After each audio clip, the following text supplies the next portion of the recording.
Allahu, Allahu, Allahu, Allah, Allahu, Allah. Bismillah ar-Rahman ar-Rahim.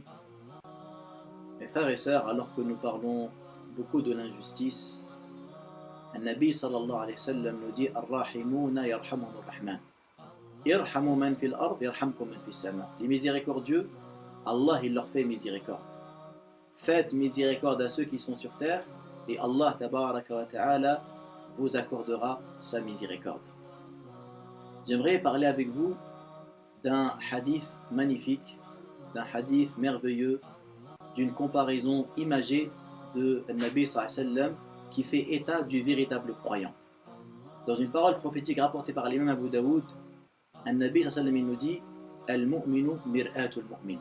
Le croyant est le miroir du croyant. Dans cette belle parole, Nabi sallallahu alayhi wa sallam nous décrit le véritable croyant. Qui est le véritable croyant? Qui est celui qui a compris la dimension parfaite et complète de la foi? Qui est celui qui a été décoré par l'éthique et le caractère musulman? Qui est celui qui est proche de l'exemple de Nabi sallallahu alayhi wa sallam? C'est celui qui ressemble au miroir. Alors pourquoi cette comparaison? Pourquoi cette ressemblance? Les savants ont cité énormément de points communs entre le véritable croyant et entre le miroir. Le premier point, c'est que le miroir, il te fait découvrir des parties de ton corps que tu ne peux pas voir tout seul. Le miroir, il peut te faire apparaître des moments, des endroits, des angles de ta vie que toi, tout seul, tu ne peux pas voir, comme ton frère croyant, il est là pour t'épauler, il est là pour t'aider afin que tu sois encore plus beau, afin que tu sois encore plus pieux. Ton frère croyant, il va refléter les aspects et les côtés que toi, tu ne peux pas voir de ta propre personne. La deuxième raison, le miroir est véridique. Le miroir ne porte pas de rancœur. Le miroir ne porte pas de jalousie. Le miroir se contente de refléter avec exactitude ton apparence. Troisième raison, le miroir, il est net. Le miroir, il est pur, comme le cœur du croyant. Quand tu vois le miroir, tu as envie d'aller encore plus loin dans ton embellissement. Tout comme ton frère croyant qui est pur, quand tu le vois, tu souhaites parvenir à son niveau, parvenir à son éthique, parvenir à son excellence. Le miroir, lorsqu'il te montre un défaut, il le montre sans faire d'excès, sans faire d'exagération, sans exercer d'intimidation, comme ton frère croyant. Le frère croyant, lorsqu'il voit une faute, il ne l'aggrave pas. Quand il voit une faute, il mesure les erreurs. Car il y a des erreurs qui sont très graves et il y a des erreurs qui sont moins graves. Malheureusement, certaines personnes qui sont animées par la haine, par la jalousie, lorsqu'il voit une petite erreur de son frère, il va l'amplifier, il va l'aggraver au point où il en fait un péché abominable. Le miroir, également, il a comme qualité, c'est que le miroir se contente de refléter uniquement ton aspect extérieur. Le miroir, il sait qu'il n'a aucun pouvoir de connaître ton fort intérieur. Parce que le fort intérieur, il n'y a que Allah tabaraka wa ta'ala qui le connaît. Le miroir ne se mêle pas de tes intentions. Le miroir n'exerce pas de procès d'intention. Le miroir, il ne cherche pas qu'est-ce que tu penses. Il ne cherche pas qu'est-ce que tu caches dans la poitrine. Tel est également le véritable croyant. Le véritable croyant, il ne cherche pas à faire des procès d'intention à ses frères. Il ne prétend pas avoir le pouvoir de lire de ce qu'il y a dans les têtes. Il ne prétend pas de savoir pourquoi tu as dit cela, pourquoi tu as voulu faire ci, pourquoi tu as voulu faire ça. Comme on entend souvent certaines personnes qui s'autoproclament juges et qui ont ce don de savoir qu'est-ce que tu as voulu dire ou qu'est-ce que tu as voulu faire.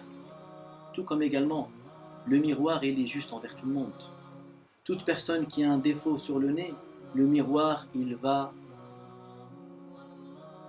refléter, il va transmettre ce défaut-là. Le miroir ne va pas faire de sélection, le miroir n'est pas raciste, le miroir n'exerce pas le deux poids deux mesures, tout comme également le croyant. Une erreur, c'est une erreur, une faute est une faute. Ce n'est pas lorsque ta femme, elle commet une faute, tu fais un bazar dans la maison, et lorsque ton ami qui commet la même faute, tu fermes les yeux. Ce n'est pas parce que quelqu'un avec qui tu as une amitié, tu as une proximité, tu le vois faire des péchés, tu fermes les yeux.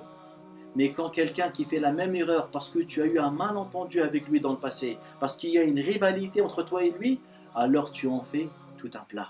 Pourquoi est-ce que le jugement n'a pas été le même? Pourquoi pour l'un on ferme les yeux et pour l'autre on fait un scandale? Parce qu'on n'est pas sincère, parce qu'on n'est pas animé par une intention sincère, mais on veut régler nos comptes au nom de la religion, chose malheureusement qu'on voit de plus en plus entre nous. Également, parmi les qualités du miroir, c'est que le miroir, quand tu t'éloignes de lui, il cesse de te présenter.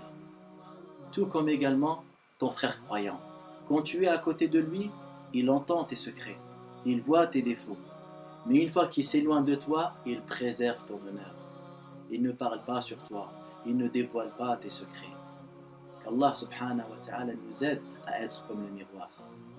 L'imam Abdullah ibn Mubarak, mort en 180 de l'Hégire, il dit « Je n'ai pas souffert d'une chose dans cette vie comme le fait que je n'arrive pas à trouver un véritable frère en Allah. » Si Ibn al-Mubarak le dit alors qu'il est mort en 180 de l'Hégire, si Ibn al-Mubarak il dit ses propos alors qu'il a rencontré les plus illustres savants parmi les pieux prédécesseurs, qu'est-ce que nous, on doit dire à notre époque?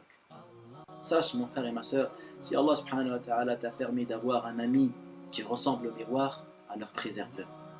Et invoque Allah tabaraka wa ta'ala de le préserver.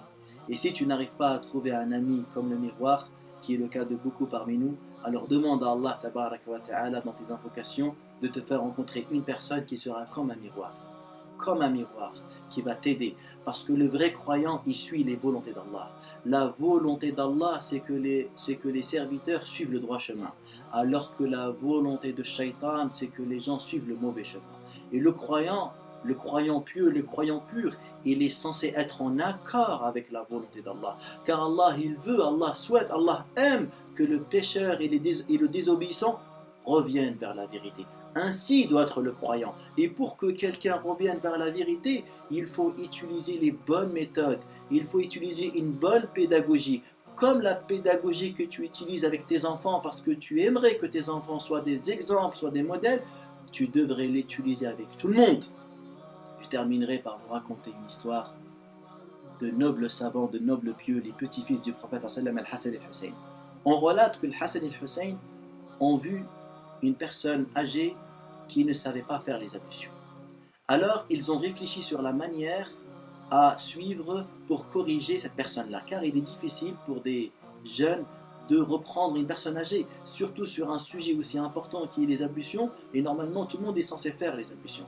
Alors ils sont venus voir cette personne et ils lui ont fait savoir qu'ils étaient en train de faire un concours pour savoir lequel parmi eux deux faisait le mieux les ablutions. Et ils ont demandé à ce vieillard d'être le juge et de trancher.